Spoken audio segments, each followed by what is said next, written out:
All right. How is everyone tonight?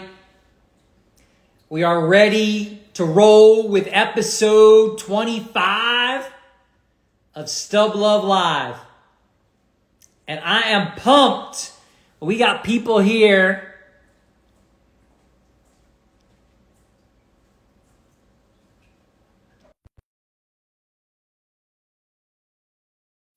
wanting to get on. Hold on a second. I got Shaun on. There he is. What's up, Howard? What's going on, Shaun? I just let Rob in too. Let's see if we can get. All right. Woo! What about that? No technical difficulties or anything? I don't Nothing. know. Let me hear you, Rob. Can I hear you? Can you hear me okay? Yeah. All right. Look at this. All right. So we got episode 25 of Stub Luv Live. I got guest one, RP Tickets, Rob Pagan. I got guest two, ICollectTickets, Shaun Daugherty. Man, we're going to have a good time. Yes, sir. Look at this. Look, Tom Daly, we got on. You just broke IG. Yeah, we did. Stubs for life, man. That guy just posted some crazy, crazy Bulls tickets. We got Brandon Johnson. And we got a lot of people on tonight. We got a lot of good ones on. We got to promote our autograph session. We're done. What's that? We got to promote our autograph session. We have 8x10s ready to go and fill out for everybody. Hey, we got Justin Stutterfield in the house.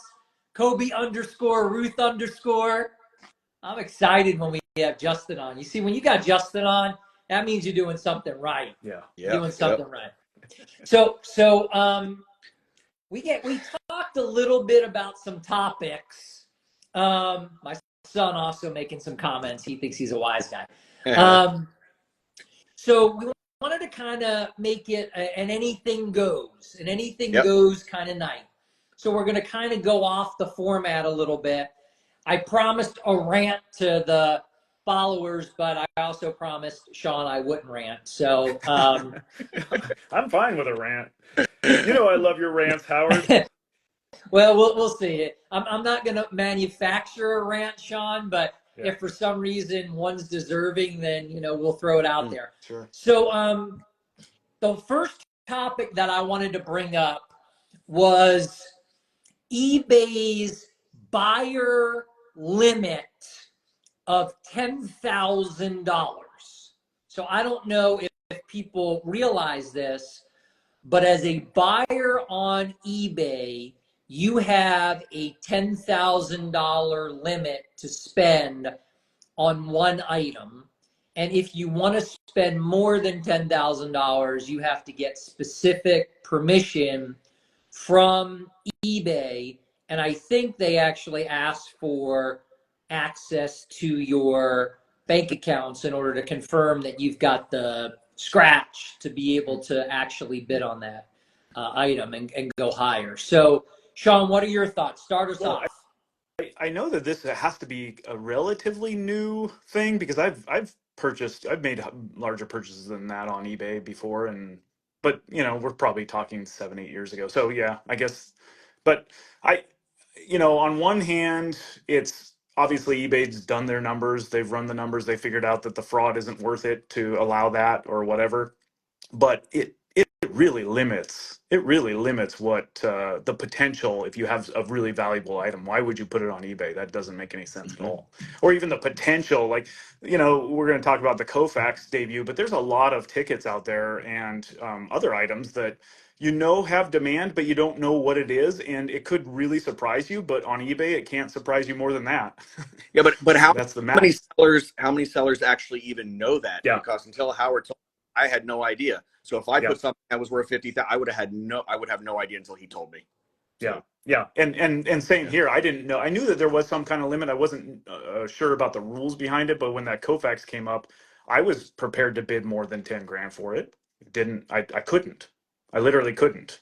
So what Kofax debut, guys? What are you talking about? what are you guys talking about? I don't know about any Kofax debut. You mean the 1955 Braves ticket from June 24th, or I think Yeah. that was the date. Yep. What was it? It was Eddie Matthews home run. I think it was Hank Aaron's 27th home run or some nonsense like that. Right. I don't remember, but Yeah. so I'm thinking to myself, what did that guy with the Kofax debut on eBay? Rob, you'll answer this one first, and then Shaun, you throw it out there. What do you think that guy left on the table? Because the ticket sold for under $11,000, so it was like $10,088.88, I think. What do you think he left on the table? Man, I don't know. I think Shaun's more the expert on this one, but I mean, you put that on Heritage. I mean, Shaun, what do you think? At least 50K? I mean, you think it goes to 50K? I think that potential is there for sure. If it was slabbed properly, listed properly on Heritage, and it was in great shape too. It had writing on the back, but that doesn't bother a lot of people because the writing was, appropriate for the game. But yeah, I think that would be the high end. I would say, on the low end, 25 to 30, realistically. Yeah. Let's say it wasn't, and it was listed the same way, but eBay didn't have that limit. I bet it would have still gone for 15 to 18,000 on eBay. Yeah. If they didn't have that limit. So Justin says 30 grand. Nice. I think, and so does Tom. Tom says 30 grand. And then Memorabilia Vault said that the sign debut, and I think that was in Harlan Warner's auction. Yeah. That one went for what, 40, and then the buyer premium, and so it was almost like 50. Yeah. But those were slabbed, but 25 to 30 probably. That was obviously the seller didn't know, but was probably thrilled with what they did get. Wouldn't you think? So I mean, I think it's kind of two schools of thought. I mean, it's like, if the guy knew that he had something that was more valuable, why don't you consign it? I'm sure people reached out to him. I didn't, but I'm sure people did and were like, hey, that's a Kofax debut and you could get a lot more money for it. Or, hey, I'd offer you X dollars for it if you pull it down. And, I'm sure he had to be aware at the end, but maybe he's a guy that just found, because he's listed a whole bunch of 55 and 54 Braves tickets. So maybe he's like, holy moly, I got $10,000 for this one. This is great. And, the sales through eBay, I'm almost 100% sure that I'm going to get paid on it. I don't have to deal with any nonsense. And he's loving it. Yeah. I don't know. Good for him. I don't know, but me, that's an easy, well, not an easy ticket to get signed, but that goes to Kofax the next signing and slabbed, and that's a nice. So what's Kofax charging for the debut now, though? I think, isn't he like $4 or $5 grand for the debut? Jeez. You know what? Yeah, actually it could be more. I'm trying to think what the last one was. It might have been 7,500. I mean, unless that was rookie card. I know they had those tiers, the rookie card debut. They were up there. I mean, it was a lot. It was. Yeah, you're right. So here, we got the Dodger expert Shaun, Stutterfield saying it's 7,500. So I see Papa Jim popped in, and I like Papa Jim. He's a good dude. So always great to have Papa Jim watching. I see Eclectic Ticket, who is Matt Miller. Matt's a good guy. He's going to be coming on in a couple weeks, so I'm excited to have him on. Good that he popped in. So I think that guy left a big number on the table. And if someone said to me, so Justin said debut and first win were $7,500. So I don't think I'm getting that ticket signed. I'm sorry. Yeah, that's too much. Yeah. Plus, you know what? I've had a little bit of change in my philosophy on some of the older vintage tickets, especially those really cool baseball tickets. I know, Pagan, but I'm not so sure I love all of them to be signed. I just think the purity of the vintage ticket is kind of cool. So, Shaun, you're rubbing off on me. I don't know. Yeah. Finally starting to come around, I guess. Yeah, very like fine wine. I'm getting better with age. Yeah. Oh man. Yeah, Tom asked a good question. You get that Kofax debut, and then you get it signed. What's PSA charging to get that slabbed? Well, there's one comp and it's 40,000. So whatever tier that's on. Yep. you know, Yeah. I guess that they would have to go with that. Big number. You're Big paying $7,500 for the autograph, and now you're going to pay whatever it is, $5 grand, $6 grand to get it, slabbed. Yeah, you're into it big at that point. Yeah. Yeah.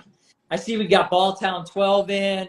I see we got Cage Lawyer join. Cage is a big superstar. I'm always excited when Cage pops in. He dips his toe into the ticket world and then he dips out. But I'm happy that he dips in because I like him. I watch his shows and he's awesome.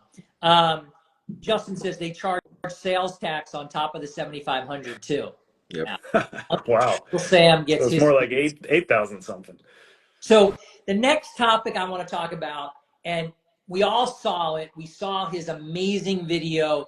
Man, I was, jealous of Patrick Ryan showing off not one, but two Jackie Robinson debuts. First of all, what do you guys think of the investment potential moving forward of a Jackie Robinson debut? Is it sky's the limit and ultimately that ticket becomes $1 million ticket, or do you think it has already kind of settled in at a pretty appropriate value? Shaun? Go. Well, I've always compared that ticket, and full disclosure, I own one, so obviously I'm biased, and I like to put that out there so that, people understand where I'm coming from. But I've always said that ticket is the Honus Wagner of the ticket collecting world, right? And so, I'm old enough to remember when the PSA 8 went for 288,000 or whatever. I think that's kind of the Jackie Robinson debut, but it's not going to happen overnight like we're used to in the COVID era. It's going to happen over the course of, a decade or two. So Yeah. it's not something that, you can just flip. The whole idea of a flip, not going to happen. But yeah, 10, 20 years down the road for What sure. do you think, before you comment, Rob, what do you think, Shaun, about, first of all, Patrick taking the scrapbook material off that ticket? It looked perfect. Yeah. Yeah. You guys were talking on your show that, he pumped that 50 grand. He may have pumped it more, but that thing, whoever did that, man, I bow down to those people. That was amazing. Yeah. Yeah. He obviously found a professional that knew what they were doing, and outstanding. I'm 100% in favor of that. I think that was the right move. Even when it was up for auction, I said that's what I would do if I bought it.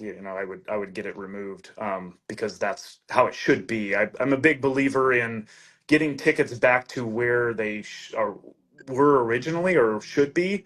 If for no other reason than preserve them in the long run, because having that glue and that paper attached to it, that will cause it damage over the long haul. So it's a historic document. It needs to be preserved.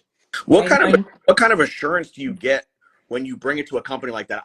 I don't know if I'd be able to give them a ticket of that value, hoping and praying that they don't ruin the ticket. Is there insurance? What kind of assurance do they tell you when they take it that it's going to come out clean and not ruined? Because I don't know if I would love to know too. That. I would love to know too, Rob. That's a great point, because are you sending it? Are you dropping it off in person? Are you there when they're doing it? Are you watching over their shoulder? Yeah. It's there's you definitely want to insure it For sure. But who knows? Sure. But I'm curious what they tell you when you bring it in. Do they give you listen, it's a 50-50 chance or 80-20? Do they say to you, listen, we're going to take it, can't promise you anything. There can be damage to the ticket. Because the minute they say that to me, I don't think I could do it. Okay, so I've dabbled in this world a little bit, and so I know that you can guarantee essentially that there won't be any damage to it, but what is under the piece of paper, you don't know, and it could be really fragile paper, and it could be paper loss, or it could be a missing layer of paper. So you really don't know, and that's where the problem comes in. So you can't guarantee that, of course. Yeah. But you can guarantee that you're not going to damage it beyond where it's already damaged. Hey guys, you go in for a surgery, they have you fill out an informed consent and sign it. You could lose your leg, you could lose your arm, you could lose your you could die. You could die. Yeah. So yeah. I'm sure that's all there. I've talked a little bit with Patrick here and there. I'm hoping to get him on the show, and if I do, we'll ask him those questions, because I got to tell you, man, I think whoever he used, I would use that For company. sure. I mean, I mean, no offense, Shaun. I know you're kind of, an No offense taken. amateur. I would use it Yeah, too. yeah. But someone asked your memorabilia vault, at what point does it become restoration? And I've always had look, we've all talked about it. I've always had the opinion that if you're taking something off that wasn't originally on the ticket, it's fine. Agree. Go ahead and do that. Agree. Yeah. If you're fixing creases or you're fixing, rips or you're fixing something like that, no, I'm not about that. But what Patrick did, to me, 100% above board. And even if someone did believe it was restored, again, in fine art and other things, even in comic books now, restoration of fine artwork is absolutely acceptable. I don't like it for tickets, but I think what Patrick did is 100% legit. I agree. Yeah. I agree. Shaun, I have a question for you. So you dabbled in it, and I don't need to know the process, but how long is the process? Do you get the ticket and start working on it, and within an hour it's done, or is this a few days of a process? I mean, wait. Yeah. Shaun, before you answer this, please don't, because we're going to start doing this in our freaking kitchens, and my wife is going to go crazy. So no, I'm just teasing. Go ahead. You can. Right. Okay, not the process. I just want to know length. Like, what's the time frame? It depends. I've had some that take hours, and then some take a matter of 5-10 minutes. And it Okay. really depends on the type of glue that's used, or the type of, or how wrinkled the ticket is, what kind of condition the ticket is in. You have to really be careful, because you can damage it with, just because it's already kind of damaged, you can further damage it. So yeah, it's anywhere from 5 minutes to 3-4 hours. Okay. I got to tell you, I think that whatever company handled that Patrick Ryan, Jackie Robinson debut, they probably took a lot of time. And, I'm sure that was a very sophisticated process. I see here 25 Main Street, Cooperstown. I follow him on Instagram, posts an amazing assortment of tickets. He's a must follow for everyone that's watching and watches this. He says most tickets, most adhesives are water soluble, and it's not real difficult to remove that stuff. So A lot of the old ones. Yeah, the old ones. I think it's prior to 1950 or something like that. But then it depends on when it was pasted into the board too. If it's an old ticket, it might have been pasted, 20 years ago or something. So you just don't know. So the other part of this conversation is Patrick, when he announced it, he did a video. And I thought it was a cool video, and I like watching everything Patrick does, even, judging tasty cakes. I'm a Philadelphia guy, and I thought that was kind of cool. I wouldn't sit and eat, 10 different tasty cakes, but I still thought it was a pretty cool video. So he also made, kind of like a proclamation that with 2 Jackie debuts, he's probably got the greatest ticket collection on the planet. Mr. Pagan, what do you think? I mean, I've seen the things that he's posted. I don't know his whole collection, but he's got great stuff. But I know other people that have really great stuff. So, I don't know the answer to that. I mean, yeah, having 2 Jackies, I mean, he's one of a kind at that point. Most of us won't ever have one in a lifetime. The guy's got 2. But as far as the whole ticket collection, I mean, you and I, Shaun, we know some big time collectors that have, I mean, some great stuff. So I don't know. I'd have to maybe sit down and look at everyone's collection. That'd be a fun process. And then judging that. Yeah. I see Doug Reiser joined up. I see Simeon Lippman joined up. Simeon's, a big name in antiques and collectibles, so I'm always happy to see him, pop into this. Well, I'm going to tell you this. I think Patrick having 2 is amazing. I don't necessarily know that qualifies you as having the best ticket collection, on the planet. But it's pretty cool, and Patrick's got some other really amazing stuff. So overall, I'm a fan. So he does have good for him. Ticket that maybe one day he'll trade me, or I'll have to get it from him, and that ticket. Yes, I do. Do you want to say it, or do you want to? I will say it. If anyone out there, it's the Mookie Wilson, Bill Buckner Game 6 dual signed. I need that for my collection. I am a diehard Mets fan. I had the opportunity a couple years ago to buy it. I did not, and I look back and I I look at my, but there's nothing I can do about it now. But yes, if one ever popped up at a reasonable price or trade, I would definitely be into that. So if anyone has one of those, definitely reach out to me. You had to get that in there, right, Rob? Yeah, I know. Had to. So here's another little controversy. Darren Ravel, and I love the Collect Media site. I think what he's doing is transforming collectible media. And I am a big fan. I love the fact that he documents things about tickets and other collectibles. I think it's done in a very, I think sophisticated way. It's real journalism. And I like Darren a lot, even though, he can't sit still for a second, but maybe that's why he's so successful in everything that he does. But he was commenting with one of the other writers that the Jackie Robinson first home run ticket that sold on Heritage for, I think it was about $25,000, he just didn't get it. He didn't get why that ticket went for the price that it did. So I am going to step aside, and so is Rob, and I'm going to have the buyer of that ticket tell Collect Media and Darren Ravel why it was so significant. Well, just to clarify, he said it was mind-boggling. Mind-boggling is, I think, the quote. But okay, so I won the ticket, and I fully acknowledge that I overpaid for it. But was it mind-boggling? I was a little disappointed that Darren Ravel kind of missed the whole point of the ticket, and it's not that it was the first home run of a guy who had 137 home runs. That's like saying Wade Boggs' first home run is equally significant. not at all. This was the first home run of any African American in Major League Baseball history. That is highly significant. It is the most celebrated statistic in the game, maybe the most celebrated statistic in all of sports. That's debatable, but that's how I feel. And so absolutely significant historic event. Did I overpay for it? Yes, but I needed it for my 1947 run. So there's that. Are you demanding a retraction?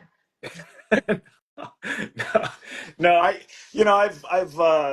enjoyed Darren Ravel's comments over the years, and when we were doing the top 100, he kind of outed himself as a baseball hater, and I respect that. He doesn't like baseball, no problem. In fact, let me go back. He commented at one point when we were doing the top 100 that he would rather have a Bo Runs Over Boz than a 1903 World Series ticket. I remember So that tells you all you need to know Jeez. about Darren Ravel's Wow. appreciation for baseball tickets. Wow. Yeah. I think when he said it's Jackie Robinson, I mean, that's enough said in itself. First hit, first home run, first triple, first RBI, first double, any of those things that you have, I mean, it's Jackie Robinson. I mean, it's history. It's a must have. So for anyone, yeah. What'd you say, Rob? First what? What was that? What happens when you get to second base? What's that? First what? First double. Sean, you need the first double? You need Jackie first double, baby? I do need the first double. I wonder who has the first double. One of these days we'll make a trade, Howard. But I just think, listen, it's Jackie Robinson. So you have those milestones, like Shaun said. I mean, especially the home run. I mean, you can never go wrong with that. And so what? You overpaid a little bit. It's history. I mean, it's just an unbelievable ticket. What I'm actually hoping for, Shaun, is that at the end of your quest of completing the 47, all you need is the first double, and I'm going to put it on episode 25 that if it's the last one you need, I am giving it to you. You're going to hand it over? I'm going to hand it over. I hope somebody's recording it. Yeah, I'm recording it. It's being recorded. It's going into the archives. If it's the last one, you may have mine for as a gift, as the completion of your collection. That means that when one comes up for auction, I can just shy away from it. You can't tank it. You can't tank it. I'm not allowed to. I see Jamie Brzezinski's here, 21 Bulldog cards. great seller, great collector. He's going to be at the National. He told me what his booth number is, and I didn't write it down. He texted it to me. So Jamie, throw that up there so we can tell people if that at the National what booth number you're at. And of course, you know, Justin writes, chicks dig the long ball, and that's true. They do dig that. Let's move on. Oh, 1226. So everyone should see Jamie out in Cleveland. He's got a great setup of World Series tickets, amazing stuff. He told me he's digging some really cool things out of his vault to sell to me that he would, you know, normally not sell to anybody, but he's getting me some specific stuff, and he promised me, and he better do it. And at dirt cheap prices too, so I'm excited about that. So I saw something that was posted by Vintage.Tickets. I'm not going to say the name of who it is. He's very low profile, very incognito. But I don't know if you saw it, but he posted a ticket to the Cincinnati Zoo on the day that Harambee the gorilla was shot. I maybe rather have that than a Jackie debut. I mean, it's a must-have. It's a must-have. Rob, definitely more than the Jackie first home run. That's for damn. For sure. Yeah. I mean, is that great, or is that like too much? I think it's great. I think it's great. Just, you know, that viral video, everybody's seen it. You know, everybody kind of knows that story, and it's tragic, of course. And that's kind of where you cringe a little bit. but it was what? How long ago was that? 10 years ago? Something like that. It wasn't that long. I think so. Yeah. So enough time has passed. Great well, ticket. I just don't know what I would pay for that. That's one of those tickets that if you put on Heritage, what does it go for? I mean, I don't even know. So Tommy Bohm chimed in, rest in peace, Harambee, gone but not forgotten. And we have people saying too cool. So here's the crazy thing, because I did talk to the collector who has that a little bit about it. Someone says I'd rather have Bo runs over Bonds. I'm not so sure. I mean, they're both pretty cool, but it seems like the collector who has that was able to get from the same person. So you got to stay in touch with this guy, because who knows what this guy, you know, happens in his life. But he also had a ticket to the World Trade Center on 9/10. Wow. Yeah. Same guy. 9/10 of the World Trade Center, and Harambee gets shot. What are the odds? What are the odds? Wow. Shit. Yeah. Wow. Yeah, he should buy a lotto ticket for sure. Yeah. I mean, wow. Dang. That's pretty cool. That's pretty cool. That is cool. So I want to talk a little bit about the National. We've been going now for, I don't know, 15 minutes, having a lot of fun. I think we need to look into his background too. Want to talk about some recent pickups and what everyone's got. Everyone likes to do show and tell. Shaun, what do you got there? I think you brought a real goodie just to kind of show. Yeah, because we were talking about it. This is my copy of the Kofax debut. Oof. Nice. Did you post it on eBay tonight for sale at under, you know, an auction for $10,000? Yeah, you're right. It was Hank Aaron's 25th home run. So, but yeah, I also have so I've put together a few tickets that I'm not really that in love with, that are pretty valuable, that I plan on taking to the National and consigning, or maybe trading, you know, for if the right trade opportunity comes up. But some of these, like I have, this is one of my extras. It's a Kirby Puckett debut. Very, very tough to find those. Here's Joe DiMaggio's World Series debut. It's a full. It's, you know, really cool ticket, but doesn't really fit my collection. Here's Tiger Woods' first PGA event, the full. Those are, I don't know what those are going for now, but I don't need it. And here's the Brady replaces Bledsoe full ticket. And this one is a Pop 1 if people like that, it's Joe Montana's college debut full ticket. Nice. I've seen a lot of stubs, but never a full on that. Wow. So, yeah, Those are some I have a rock college debut that's going with me. So you don't see those. There's only 2 in the pop report, and I have both of them. So, I like that one, Shaun. Bring it. We bring something to trade. Maybe we can do a 3-way trade with Howard, and you just give him something, and I get the Jackie double. We'll see. Wow, that's some amazing stuff, Shaun. That's really cool. Yeah. If you don't trade it, where are you thinking you're going to consign those? Where's your choice? I'm gonna kind of talk to him. What I like about the National is that everybody runs specials, where you get some money back from the buyer's premium, and they have special offers. So I'm gonna weigh those and see where, go up and talk to and see what kind of interest they have, because it's better to. I enjoy the process better when the auction house is eager and they want it, versus kind of Heritage where it's yeah, that's nice. We'll take it if you want, but otherwise get lost type of thing. So I want to actually talk to people, and we'll see. Yeah. Okay. I hear you. I hear you. I see Montreal Expos tickets. I think his name's Guy or Guy Bork. He's on here, so I'm excited that he's on. He's a pretty big collector. He's got a lot of really cool stuff. Well, Rob, after just seeing all of that, what do you got in the way of pickups there, my friend?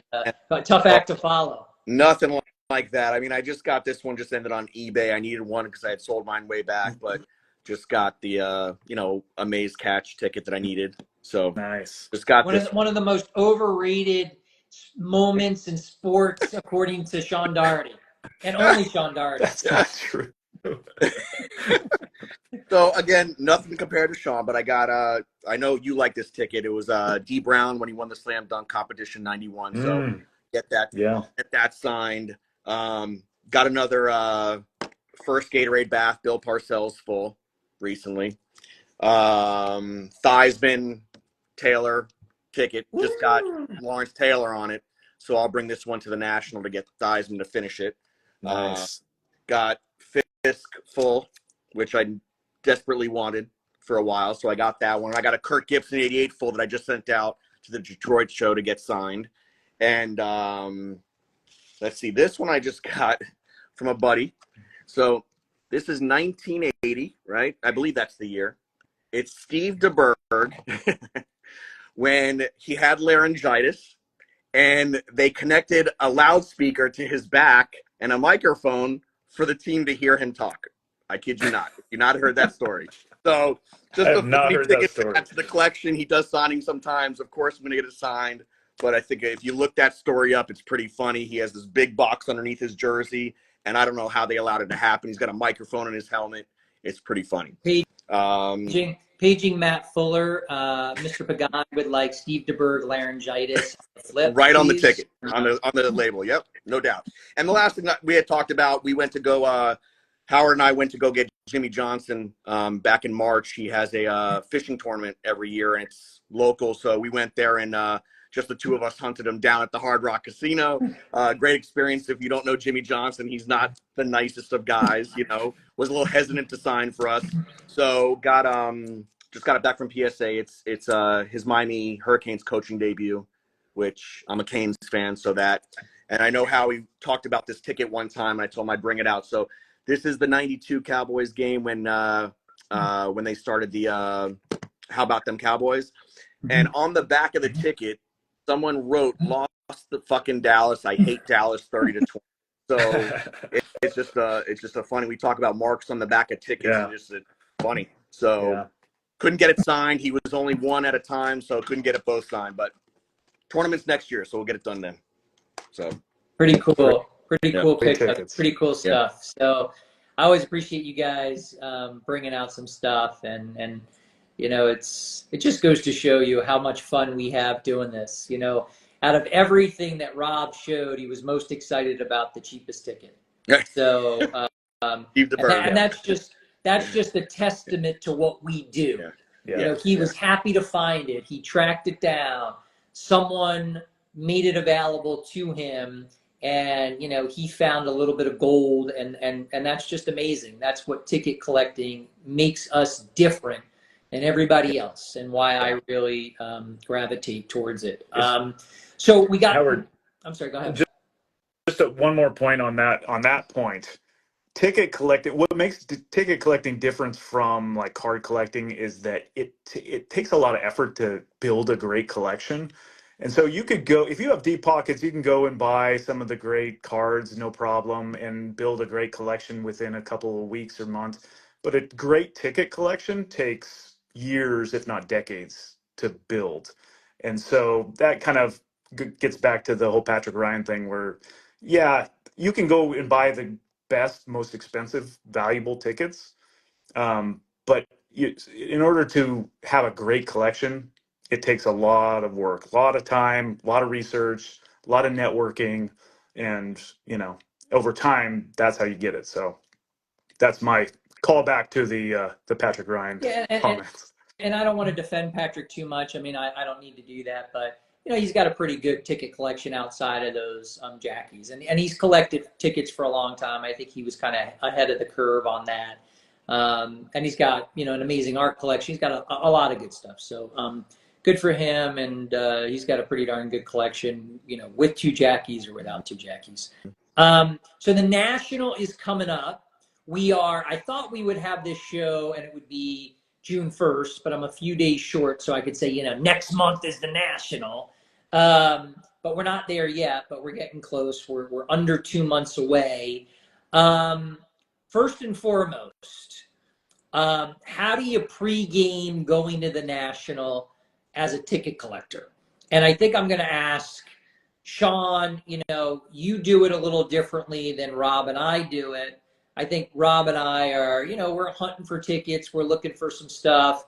I don't like to go through people's grimy boxes. That's not my thing, but I did do a little bit of that. Shaun, you're more going to rub elbows with other collectors and meet everybody. And if you happen to pick something up, whether it's at a booth or at one of the meet and greets or a trade, you're doing that. But what are you guys doing to get ready for the National? Go ahead, Rob. I mean, you pretty much hit it on the head. I mean, you and I are a little bit different. I try to look for, some tickets that I'm interested in, bring some cash with me and look for maybe a steal if I can. We'll bring some tickets to trade, for the trade nights. And, I kind of find, trading is kind of difficult sometimes at the shows. Because you really don't know what to bring, what people are interested in. So you bring what things that you think people might be interested in. So, I'll bring bring some tickets with me and see what we can do. I know last year we met in that, the place with the beer, and it was great. I really didn't even bring my tickets to trade that night. I don't know, Shaun, I think you brought some things that night. But this time around, I'll definitely have some tickets, and hopefully we can make some things happen, especially if someone has a Buck Wilson ticket. I'm going to say this. So last year, I think I made a couple of purchases, and I made them, I think, on Thursday. Most of the things that I bought, I think, were Thursday. Maybe I bought something on Friday, but I don't think I bought anything on Saturday, and I know I bought nothing on Sunday. And that was kind of opposite because I didn't really buy a lot in Atlantic City the first couple of days, and then there was a dealer that did not have a good show. I overheard him saying that I had been eyeing a ticket of his for a while, all 4 days, and I kind of overheard him saying it was a lousy National for him, and I kind of seized that opportunity and made him an offer on those tickets, and I wound up getting a pretty good deal. But that was a Sunday, deal. So I guess you could find, what you're looking for, no matter what day. If I would give, kind of two tips, one I would say is bring cash. I think, cash is king, and if you're going to close a deal, it's going to be with cash. Venmo, PayPal, even friends and family, people would rather have the cash for sure. And then as far as, the days go, I do think there is some benefit to being there early, just because you can potentially snag things that other people haven't seen. But I also think that if you're buying stuff early, you're probably going to pay a real number for it because, it's day one or day two of the national. Yeah. Shaun, agree? Yeah, I think the hardest part is deciding what to bring for trade. Yep. And my advice there would be to bring some good stuff. Don't just bring a bunch of junk that you are happy to get rid of out of your collection. Bring some stuff that you don't want to get rid of necessarily unless it's the right deal, because you never know when the right deal is going to come up, and not necessarily on site. But if people see it, they're going to remember it. They're going to remember that you own it, and then in the future you might be contacted and be able to work out a trade. So it's not necessarily that you're going to leave the national with something great, but you might lay some groundwork for something in the future. But bring some good tickets. Don't just bring a bunch of. I've had in the past. I brought just a bunch of junk that I didn't really care about. I'd be happy to trade or sell. No interest from anyone. And then last year I brought some really nice tickets. I didn't move any of them, but there was a lot of interest and a lot of conversations as a result of that. So Well, that's my advice. maybe with this year, maybe somehow in Boogers, or maybe somehow we ask everyone that's going to make a want list that they are looking for. We know some of the guys that collect field home runs, Mark, and all that, but we should have people make a list of their wants, the top 10 of their wants. And if you have it, bring it, for trade. Yeah, that's a good idea. If I have anything that someone desperately needs, that I'd be willing to give up. And so maybe we can have everyone make a list. Yeah. The other thing I'd say as a tip too, relative to the national, and especially tickets, as it relates to the national, if you see something and you haven't seen it in a few years and you have an opportunity, jump on it. Because you might not see it again. And if you wait and sleep on it, it could be gone. So, that would be my tip too. And then, I'll take a page out of Signed and Slab, make sure you wear good, comfortable shoes and put on some deodorant so you don't stink, because there's a lot of stank asses in that place too, man. I got to tell you. True? Very true. Yes. Not necessarily ticket collectors, but, some of those card guys, they ain't great. So, what are our events that we're doing? So we've got on Friday, Shaun, give us that, and then I'll announce what's going to happen on Saturday. The Friday is the meetup, and that is at the I'm blanking on the place's name, but it's something about the. Do you remember, Howard? Was it like It's downtown. Pig in the Port?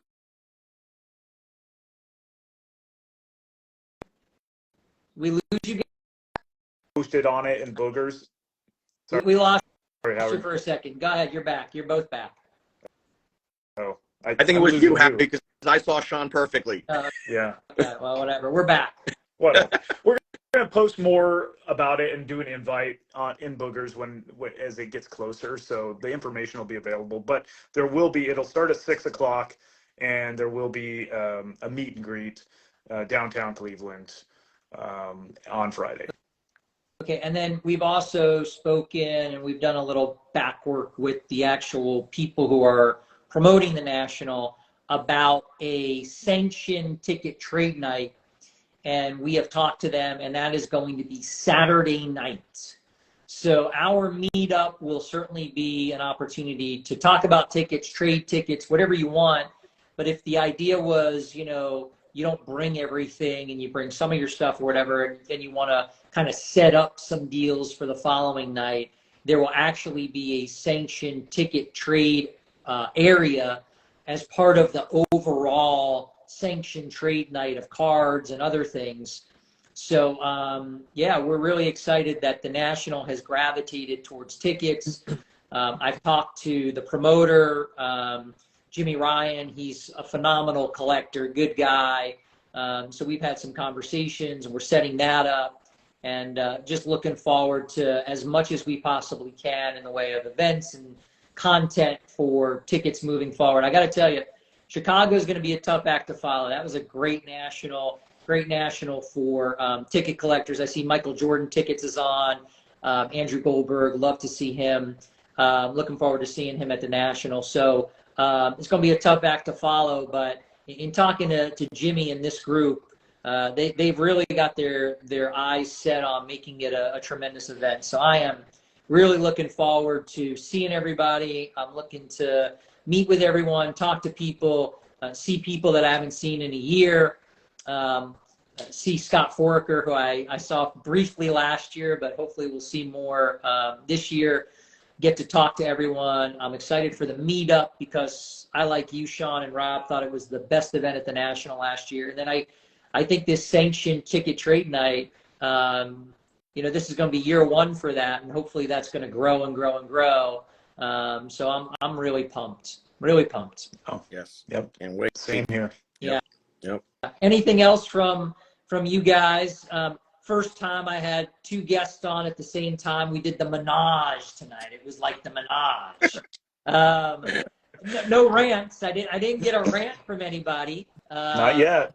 No. I mean, sorry, I promoted it as maybe a rant, but I just think it was a lot of good content. Yeah. Yeah. I was Good worried about the conversation. rant comment at the beginning. I didn't know what to expect. I said, "Oh my gosh." Well, Same there was here, really Rob. I was worried. I've seen Howard rant, and I've been on a show with Howard ranting before, and it's not an easy thing to sit through. Yeah. You can't force a rant. It just kind of comes on. So, but I'm looking forward to it, guys. I'm going to be getting there with Mr. Pagan on Wednesday, and we're going to be staying through to Sunday morning.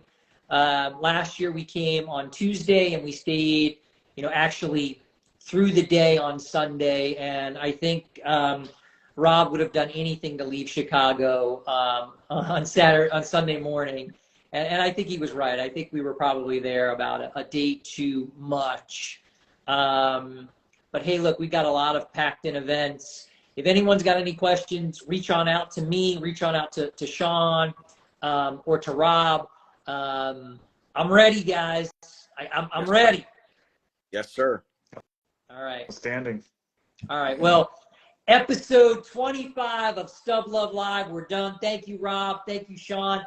Guests 1 and 2 and guests on episode 25. Hopefully we'll do some of these other menage episodes with other guests as we move forward.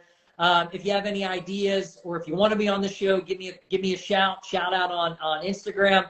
We're looking forward to it. Thanks, guys. Appreciate all the good hard work that you guys are doing. Appreciate everyone who watched. Thanks, Howard. Everyone. Take care, guys. Yep. Have a great night. Talk to you.